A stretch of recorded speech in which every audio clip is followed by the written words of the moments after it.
Given equation जिसके बारे में ये बताया गया है कि जी इसके रूट्स इक्वल हैं, हमने बताना है कि आया कि वो कौन सी कंडीशन होगी जिसके मुताबिक फिर रूट्स इक्वल आएंगे। यानी यहाँ पर जो प्रॉब्लम है वो ये है कि इक्वेशन में जो हमारे पास जो कि कोफिशिएंट्स हैं वो नंबर्स की फॉर्म में नहीं है, वो एक वेरिएबल्स की फॉर्म में। यानी चले हम स्टार्ट करते हैं, अपनी गिवन इक्वेशन को लिखते हैं जो कि एम एक्स प्लस सी होल स्क्वायर है माइनस 4ax इक्वल टू 0 है। सबसे पहले मैं इसे स्टैंडर्ड क्वाड्रेटिक इक्वेशन की फॉर्म में लेके आऊँगा। यानी यहाँ पर हम फार्मूला ओपन करेंगे, बन जाएगा M square X square plus C square plus 2 times M C X और फिर माइनस 4ax इक्वल टू आ रहा है जी किसके, 0 के। अब देखें इनमें वो टर्म्स जिनमें के हमारे पास वेरिएबल, जैसे फर्स्ट टर्म में अगर हम देखें तो एक्स स्क्वायर आ रहा है, सेकंड लास्ट टर्म में अगर हम देखें तो x आ रहा है। यहाँ से मैं x कॉमन ले लेता हूँ, यहाँ पे बन जाएगा 2mc और माइनस 4a और x जो है इन दोनों टर्म में सही कॉमन आ गया plus C square equal to 0।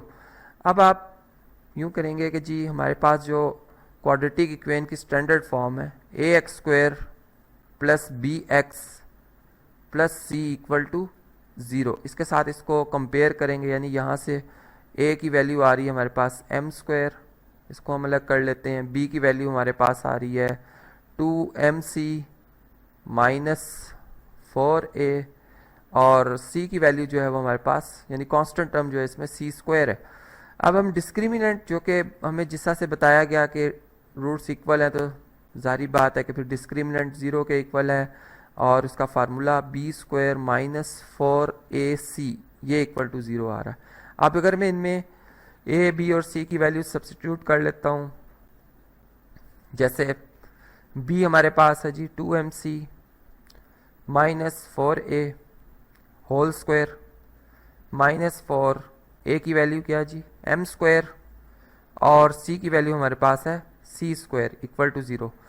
यहाँ पर हम फार्मूला यूज़ करेंगे जी a minus B whole square का, जो कि इक्वल टू आ जाएगा a स्क्वायर यानी 4m स्क्वायर c स्क्वायर, ये a स्क्वायर आ गया प्लस b स्क्वायर यानी 4a का स्क्वायर होल स्क्वायर कितना बनेगा जी, ये बन जाएगा 16a स्क्वायर। इसी तरह माइनस 2ab, तो माइनस 2 2 4 और 4 4 16amc, ये आ गई जी इन दोनों टर्म्स का प्रोडक्ट आ गया माइनस 4m स्क्वायर सी स्क्वायर और इक्वल टू आ रहा है जी 0 के।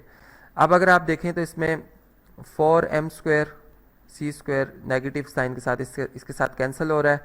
इन दोनों टर्म में से हम इस तरह से चलें कर लेते हैं कि पहले 16a स्क्वायर इक्वल टू आ जाएगा 16amc, यानी इस टर्म को मैंने राइट साइड पे शिफ्ट कर लिया।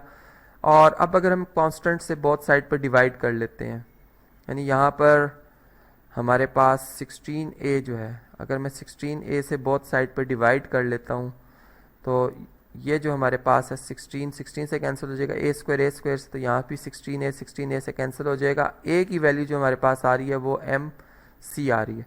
यानी यहाँ पर ये बात याद रहे कि a जो है वो 0 के इक्वल नहीं है, चूँकि हमने जब डिवाइड करते हैं इक्वेशन को तो 0 से नहीं डिवाइड करते। तो अब ये वो कंडीशन है, यानी अगर मैं a की वैल्यू mc दोबारा इस इक्वेशन में पुट कर लेता हूँ और इसको मैं सिंप्लीफाई करता हूँ, तो मैं देखूंगा कि मेरे जो जवाब हैं रूट्स जो आएंगे वो दोनों इक्वल आएंगे। तो वो बिल्कुल ये हमारे इस बात को या इस रिज़ल्ट को जो कि यहाँ पे मैंने निकाला है इक्वल टू mc को सेटिस्फाई कर लेंगे, वेरीफाई कर लेंगे ये जवाब क्या जी दुरुस्त है।